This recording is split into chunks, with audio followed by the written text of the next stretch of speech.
Hello दोस्तों, स्वागत है आपका एक बार फिर से कमल एकेडमी कोच में। आइए आज फिर से कुछ नया सीखते हैं। हेलो स्टूडेंट्स, आज हम एसएसटी में नया चैप्टर स्टार्ट करने जा रहे हैं, फाउंडेशन ऑफ मुगल एम्पायर। जैसे कि हमने पिछले चैप्टर में पढ़ा था दिल्ली सुल्तान्स के बारे में कि किस तरीके से उनने दिल्ली पे कब्जा किया था। दिल्ली पे मतलब उनने वो किंग थे दिल्ली के, राजगद्दी हासिल की थी और कितनी उसमें डायनेस्टीज वगैरह आई थी। नहीं, जब दिल्ली सल्तनत खत्म हुआ, जो दिल्ली का एम्पायर था, ये सब कुछ खत्म हुआ, उसके बाद आए थे मुगल्स। अब मुगल्स ने भी दिल्ली पे शासन किया था।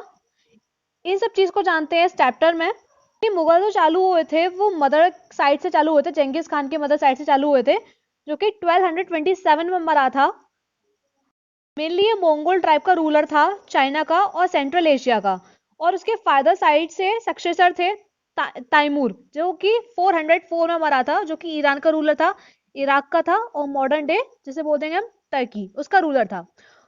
और जो मुगल वर्ड है वो मिली वेरिएशन है मंगोल का, जो कि लिया गया है पर्शियन वर्ड से, मंगोल से ही।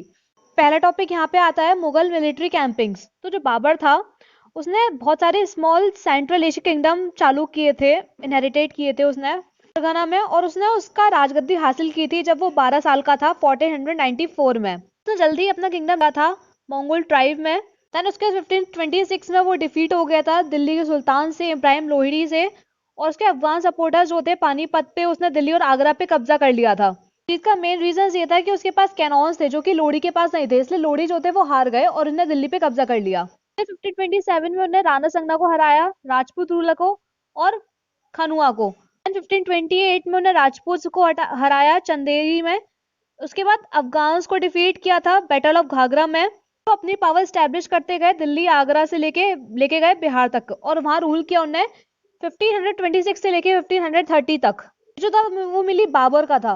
देन उसके बाद था हुमायूं। हुमायूं ने राज किया था 1530 से लेके 1540 तक। देन 1555 से लेके 1556 तक राजगद्दी मिलनी उसके फादर के द्वारा मिली गई थी, तो उसके द्वारा उसने राज किया।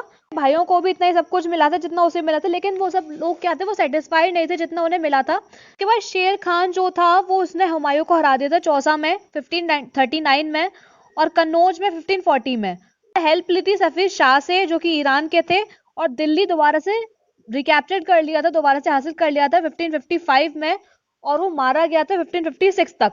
ये हुमायूं हुमायूं जो था वो एक बार हारने के बाद उसने दोबारा से दिल्ली कैप्चर किया था 1555 में, और फिर वो एक साल बाद ही मारा गया था। उसके बाद आता है अकबर। अकबर का तो बेसिकली सब लोग जानते होंगे, इसने मिली शासन किया था 1556 से लेके 1605 तक। जब वो 13 साल का था तो वो एम्परर बना था। मिलिट्री कैंपिंग लॉन्च की गई थी अफगान के अगेंस्ट, मालवा के अगेंस्ट, गोंडवाना के अगेंस्ट और उज्बेक्स के अगेंस्ट। 1568 में उसने सिसोदिया जो कि चित्तौड़ की कैपिटल थी, उसने उस पर कब्जा जमा लिया। और 1569 में रणथंभौर पे जमा लिया था कब्जा उसने। देन 1570 से लेकर 1585 तक मिलिट्री कैंपिंग जो थी गुजरात में, वो कैंपिंग्स फॉलो की गई बिहार में, बंगाल में, उड़ीसा में। देन उसके 1585 से लेकर 605 तक कैंपिंग्स लॉन्च की गई थी नॉर्थ वेस्ट में, जिसमें आते हैं स्टेट्स कंधर, कश्मीर, काबुल, और डिकिन में आते हैं बेरार, खंदेश और अहमदनगर के कुछ पार्ट्स। फिर अकबर की डेथ के टाइम जो पूरा एम्पायर था वो स्ट्रेच हो गया काबुल से लेके नॉर्थ वेस्ट तक। कश्मीर भी तो जो था वो नॉर्थ में ही आता था, बंगाल जो था वो ईस्ट में था, और नर्मदा रिवर से भी आगे चला गया साउथ तक। अकबर के बाद आता है जहांगीर। जहांगीर जो था वो 1605 से लेके 1627 तक राज किया था इसने। इसने मेनली क्या किया, मिलिट्री कैंपिंग जो चलती थी, जो कि अकबर ने चलाई थी, वो कंटिन्यू की थी। तो सिसोदिया रूलर जो थे मेवाड़ के, अमर सिंह जिसका नाम था, उसने मुगल सर्विस को एक्सेप्ट किया था। हम सक्सेसफुल कैंपिंग्स थी सिक्स के अगेंस्ट, अहोम्स के अगेंस्ट, अहमदनगर, जिसने ये सब फॉलोड किया था। उसके बाद जहांगीर के बाद आते हैं यहाँ पे शाहजहां। शाहजहां जिसने राज किया था 1627 से लेके 1658 तक। देन इनने भी कैंपिंग्स क्या कंटिन्यू की थी, डिकैन में कंटिन्यू की थी इसने। यहाँ पे अफगान नोबल जो थे खान जान लोडी, वो हारे थे इनके थ्रू। बुंदेल जो थे वो भी हार गए थे। ओरछा, इन सब ने ओरछा पे भी इनने जीत हासिल कर ली थी। मेनली यहाँ पे ये चीजें बताइए कि शाहजहां ने क्या क्या चीज जीती और किस किस को हराया, ये सब चीजें आती है। फिर उसके बाद 1658 में औरंगजेब जो उसके बेटे थे, उसने राजगद्दी हासिल की थी अपने दो भाइयों को मार के। उसने अपने एक भाई को इंडिया से बाहर निकाल दिया, और अपने फादर को जो कि शाहजहां जिसका नाम था, उसने उसको जेल में भिजवा दिया। उसके बाद औरंगजेब जो थे, मतलब जिनने हराया था शाहजहां को, जिसने जेल के पीछे भिजवाया था, तो उसने राज किया था 1658 से लेके 1707 तक। और उसने यही मिलिट्री कैंपिंग्स जो थी वो कंटिन्यू की थी। बेसिकली फिर वो यही आता है कि औरंगजेब जो थे उनने कहाँ कहाँ डिफीट की थी, किस किस को हराया। तो मुगल का शासन जो था वो मेनली औरंगजेब पे खत्म होता है। बेसिकली मुगल एम्पायर में पहले क्या था, बाबर आए थे, फिर हुमायूं था, फिर अकबर थे, जहांगीर, शाहजहां और औरंगजेब। और लास्ट होता है यहाँ पे हमारा औरंगजेब जो कि 1707 पे खत्म होता है। तो उसके बाद चालू होता है यहाँ पे modern period time of India. और सबसे ज्यादा राज जिसने किया था वो मुगल्स ने ही किया था। देन उसके बाद नेक्स्ट आता है Mughal traditions of succession. Basically Mughal जो रूल करते थे एक के बाद एक के बाद, तो वो अपने इनहेरिटेंट प्रॉपर्टी पर ही राज किया करते थे। मतलब जो उसके पहले फादर्स वगैरह से मिल गई प्रॉपर्टीज उन सब पे राज किया करते थे। वो पहले मंगोल्स क्या है, यहाँ नहीं रहते थे, इंडिया से बाहर रहते थे, लेकिन जब वो इंडिया में आए तो उनने ट्राई किया था कि वो हिंदू सिस्टम जो है वो फॉलो कर सकें। कुछ जो है वो मारने को तैयार नहीं रहे, तो इससे आपस में दोनों के बीच कंट्रोवर्सी बन गई और लड़ाइयाँ वगैरह होने लगी। फिर आता है next Mughal relations with other rulers. तो मुगल्स के किस तरीके के रिलेशंस रहे हैं दूसरे रूलर्स के साथ। बेसिकली मुगल्स जो थे वो कॉन्स्टेंटली उस रूलर के अगेंस्ट थे जिनने उनका एक्सेप्शन जो था वो रिफ्यूज कर दिया। अगर वो एक बार ये रूलर्स वगैरह को हरा देते तो मुगल जो है वो उनसे ऑनर ट्रीट करते थे। कभी कभी कहते हैं बहुत टाइम में वो वतन वगैरह जो लैंड वगैरह का पार्ट होता है उन सबको मांगा करते थे। तो सिसोदिया राजपूत जो थे वो मेरे एग्जाम्पल थे जिनने मुगल्स के साथ फाइट किया था बहुत लंबे समय तक। और मुगल का जो बिहेवियर था वो रूलर के साथ वो ये था कि वो इनवाइट करते थे कि वो मुगल्स को ज्वाइन करें।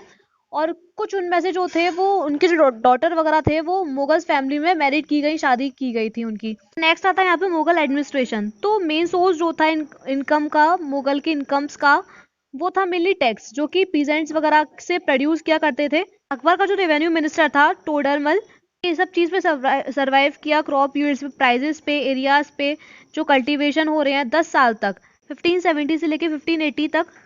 और इस डाटा के बेस फिर वो टैक्स फिक्स किया करते थे हर क्रॉप पे। बेसिकली ये जो रेवेन्यू वगैरह सिस्टम हुआ करता था इनको बोला जाता था जब्त। इस जगह पे पीजेंट्स होते वो टैक्सेस पे किया करते थे अपने रूरल एलाइट्स के थ्रू। जो हेडमैन था या लोकल चीफटेन था, दोनों को जिसका बोला जाता था, मुगल्स के जमींदार जो थे वो टैक्स पे किया करते थे। बेसिक फीचर जो था मुगल एडमिनिस्ट्रेशन का वो था मनसबदारी सिस्टम। मनसब जो थे पर्शियन में, मतलब इनका ये होता था जो ऑफिस है, पोजीशन है, जो रैंक है, वो मेनली मतलब होता था मनसब का। आर्मी एडमिनिस्ट्रेशन का पार्ट था। बेसिकली ये सब चीज़ है यहाँ पे। देन उसके बाद जो मनसब हुआ करते थे उनने डिवाइड किया था 33 ग्रेड्स को, जो कि रेंज होते थे 10 से लेकर 10,000 तक हॉर्समैन जो थे।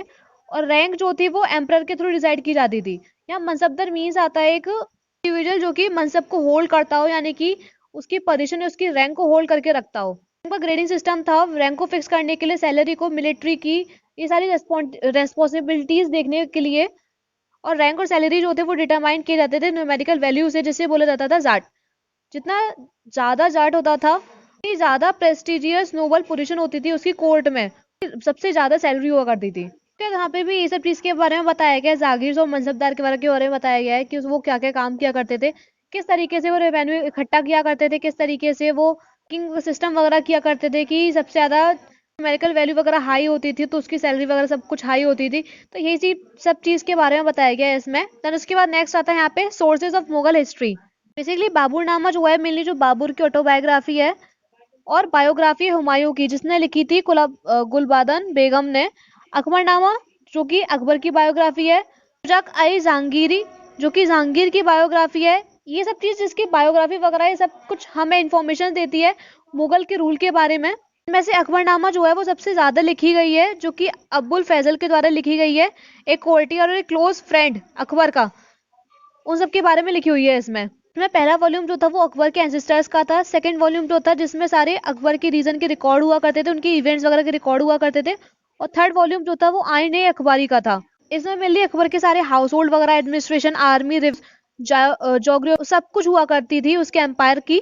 बहुत सारी डिटेल्स देता था, क्रॉप्स की, यील्ड्स की, प्राइजेस की, वेजेस की, रेवेन्यूज की, हर चीज के बारे में डिटेल्स थी इस चीज में। उस टाइम के पीपल के ट्रेडिशंस और कल्चर के बारे में बताता जो कि इंडिया में रहते थे। पे केस स्टडी बताई गई है अकबर के एडमिनिस्ट्रेशन की और उसकी पॉलिसीज की। तो सबसे हाई लेवल पे जो एम्पायर था वो डिवाइड हो गया था प्रोवेंसीज में, जैसे बोला जाता था सुब्स। और हर सुब जो होते थे वो गवर्नड होते थे सुबदार में, जो कि सारे पॉलिटिकल मिलिट्री फंक्शन को कैरी किया करते थे। इन सारे प्रोविजंस जो होते थे उनका एक दीवान होता था, यानी कि फाइनेंशियल ऑफिसर होता था। पीस को मेंटेनेंस करने के लिए, ऑर्डर को मेंटेनेंस करने के लिए जो सूबेदार जो थे वो फौजदार से सपोर्टेड थे, यानी कि मिलिट्री कमांडर्स वगैरह जो थे, बख्शी मिलिट्री पे मास्टर जो थे, टाउन मास्टर कमांडर जिसे बोला जाता था कोतवाल, और सदर जो थे, जो मिनिस्ट्री इंचार्ज होते हैं रिलीजियस केयर चैरिटेबल प्रोनेज के, उन्हें मेनली बोला जाता था सदर। सबका अलग अलग काम डिवाइड कर दिया गया था, कौन क्या करेगा, कौन किस चीज को देखेगा। देन उसके बाद आता था Mughal empire in the 17th century and after. Administrative और मिलिट्री एफिशिएंसी था मुगल एम्पायर का, उसने बहुत ज़्यादा इकोनॉमिक और कमर्शियल प्रॉस्पेरिटी को बढ़ाया। ये मेनली बेस था रेवेन्यू पे, जो कि बहुत हाई परसेंटेज का था, बहुत हाई परसेंटेज प्रोड्यूस होता था पीजेंट्स के द्वारा रेवेन्यू। आते ऐसे हो रिच हो गए, मतलब इसके थ्रू ज़्यादा टैक्स करके वो लोग रिच बनकर, और कुछ क्या थे जिनकी ऐसी पोजीशन नहीं थी कि अपनी प्रोडक्टिविटी को इंक्रीज कर सकें, कोई भी टूल्स वगैरह परचेज कर सकें और सीड्स वगैरह या रॉ मटेरियल सब कुछ परचेज कर सकें। शाहजहां रीजन के 20th ईयर में जो 61.5% है टोटल रेवेन्यू का, मतलब पूरे रेवेन्यू का 61.5% जो था वो एक्सपेंड हुआ, किया गया था 5.6%। जो मनसबदार थे टोटल मनसबदार जो थे वो 5.6% पे वो एक्सपेंड कर दिया गया था सैलरीज के ऊपर। वेल्थ और रिसोर्सेज होती जो कि मुगल के द्वारा कमांड की गई थी, वो सब ज़्यादा पावरफुल बनाई गई ग्रुप में लेट 17th सेंचुरी में। then उसके बाद 18th सेंचुरी में जो प्रोविंसेस थे एम्पायर के, वो कंसोलिडेट हुए, उनको कंसोलिडेट किया, इंडिपेंडेंट किया, पॉलिटिकल आइडेंटिटीज निकाली बहुत सारी, जैसे कि हैदराबाद और अवध में हुई थी। तो इससे क्या हुआ, उनकी जो अथॉरिटी थी, मुगल एम्पायर की अथॉरिटी थी, वो धीरे धीरे डिक्लाइन होती चली गई। तो ऐसे क्या है, मुगल एम्पायर जो है वो धीरे धीरे खत्म होता चला गया।